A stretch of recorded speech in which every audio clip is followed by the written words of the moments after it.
O meu nome é Nicolas Flores e hoje quero estar falando sobre este livro, Os Romanov, O Fim da Dinastia, do autor Robert K. Messi, que é um especialista no assunto. Inclusive ele possui outros livros mais específicos sobre membros da família Romanov, como Pedro o Grande, Nicolau e Alexandra e Catarina Grande. Livros que futuramente também terá vídeos aqui no canal.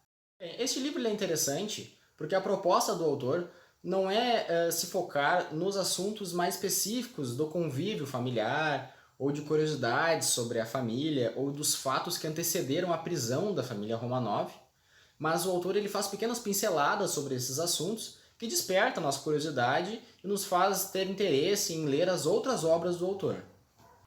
Bom, o livro ele não é muito extenso, ele possui um pouco mais de 250 páginas, e aqui no seu interior há algumas imagens da família Romanov. Inclusive a nossa edição em português, ela não possui tantas imagens como a edição em inglês. Bem, mas como o livro é disposto? Nos primeiros capítulos, o autor ele vai nos trazer os relatos sobre a execução da família e do esforço dos algozes em eliminar os corpos dos integrantes da família, que na minha opinião é a parte mais interessante do livro. Bom, a última estadia da família Romanov foi na casa de Ipachev, onde eles ficaram cerca de 78 dias sendo mantidos presos. E essa casa ela ficava na cidade de Ekaterimburgo, que já na época era uma cidade com mais de 1 milhão de habitantes, com muitas fábricas e com várias jazidas de minérios preciosos, mas que acabou sendo e ficando na memória como o cenário do massacre da família Romanov. A narrativa dos últimos momentos da família realmente é muito perturbadora, pela frieza como tudo ocorre. Por volta da meia-noite, os guardas eles chamam a família Romanov com a desculpa de que não era mais seguro estar ali e que, segundo eles, era necessário então eles irem para um cômodo na parte inferior da casa, semelhante a um porão, onde seria mais seguro, porque um exército anti-bolchevique estava se aproximando ali das redondezas. Inclusive o livro ele fala sobre isso, que eles escutavam em determinados momentos sons idos então a um porão da casa, um cômodo pequeno, e foram dispostos ali um ao lado do outro, como se fossem tirar uma fotografia. E é interessante que havia neles esse sentimento, ou melhor, essa esperança da possibilidade de uma fuga. Então as meninas elas foram instruídas a costurar as joias da família dentro das suas roupas.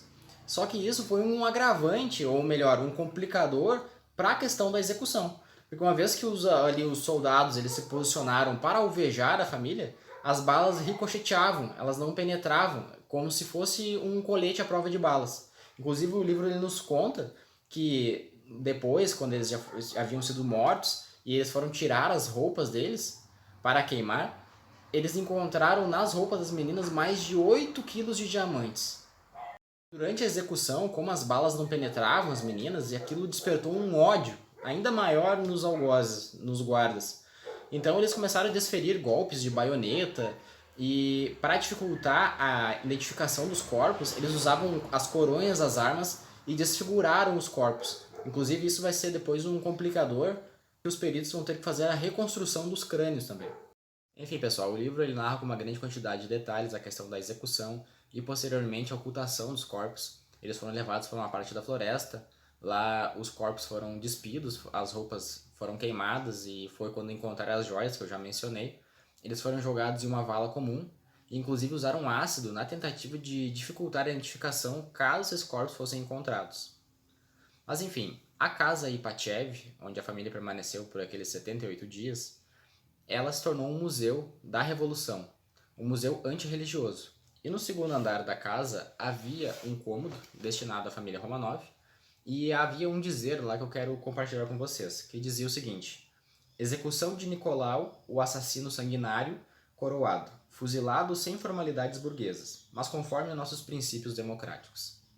É interessante como a Revolução Russa sempre tratou então a família Romanov como algo desprezível, né? E como eles eram colocados como os inimigos da pátria. Mesmo após alguns anos passados à morte da família Romanov, todas as vezes que membros do governo eram questionados com respeito ao paradeiro deles, eles diziam desconhecer. E isso contribuiu para o surgimento de muitas lendas, que a família deveria então ter fugido da Rússia, imigrado ou para a Europa ou para os Estados Unidos. Foram encontrados, então, os ossos de 9 membros da família, dos 11, faltando então a ossada de Alexei e Anastasia, que o livro não menciona, mas eles serão encontrados somente em 2007. Esse livro ele foi escrito em 1995 e mesmo o livro tendo sido publicado aqui no Brasil em 2017, ele não possui nenhum tipo de capítulo extra com essas informações. Bem, concluindo então essa primeira parte do livro, no restante da obra o autor vai dedicar a maior parte do tempo discorrendo sobre o encontro das ossadas e a dificuldade que os peritos vão ter em identificar de qual membro da família a ossada corresponde. Porque na Rússia, naquela época, não havia tecnologia necessária ainda. E o teste de DNA ele foi descoberto somente em 1985. Então, naquela época, o que eles faziam era a transposição de uma foto do membro com o crânio. E como eu mencionei antes, os crânios eles foram danificados, né, durante a execução. Então eles tiveram o trabalho de ter que reconstruir esses crânios com cola. Então esse processo ele foi muito lento e o governo da Rússia ele não demonstrava um interesse ou um esforço em colaborar com isso. Concluindo então essa parte do livro, onde irá ter os debates envolvendo a perícia técnica com relação à identificação das ossadas, o autor no penúltimo capítulo ele nos traz um relato sobre os outros Romanov, também membros da família, onde alguns foram executados e outros fugiram do país. Mas eu quero destacar aqui em especial o relato de um grão-duque, que era um historiador, um erudito, e ele pediu clemência a Lenin para não ser executado. E Lenin respondeu o seguinte para ele, está na página 231. A revolução não precisa de historiadores. E isso, como eu havia citado anteriormente, na minha opinião, também fala muito sobre o pensamento da revolução.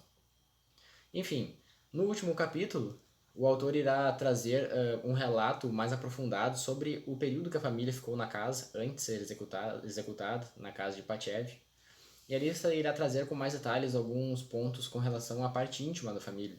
No último capítulo do livro, o autor irá trazer um relato mais aprofundado com relação aos hábitos da família, como era o caso da leitura diária que eles faziam em conjunto da Bíblia. Outras curiosidades, como a questão de Alexandra, que ela sofreu crises severas de nervo ciático naquela época, e isso exigiu dela longos períodos de repouso. Então as meninas vinham até junto do leito, faziam leituras com ela, né, para fazer companhia, alguns jogos que eles faziam para passar tempo, já que eles estavam ali reféns, né, e os guardas permitiam meia hora de banho de sol durante a manhã e meia hora de banho de sol no período da tarde. Outras questões também, como os guardas eles pintaram as vidraças de branco para dificultar a visão deles para a rua. Tudo coisas que o autor irá pontuar que, na minha opinião, são muito interessantes. Também nesse último capítulo ele traz uma planta baixa da casa para que a gente possa situar e ver como era a disposição dos cômodos. No último capítulo o autor nos apresenta algumas cartas escritas por Alexandra e isso nos mostra um lado mais íntimo da família Romanov, alguns anseios e dramas familiares que eles passaram enquanto estavam na casa de Pachev. Apesar do livro ter sido publicado, como eu já mencionei, há alguns anos, ainda assim, na minha opinião, é muito interessante fazer a sua leitura pela quantidade de detalhes e curiosidades que ele nos apresenta. Por isso eu vou deixar aqui na descrição o link para quem quiser estar adquirindo o livro. Peço para quem gostou do vídeo deixar o seu like, se inscrever no canal, que toda semana terá vídeo novo. Obrigado!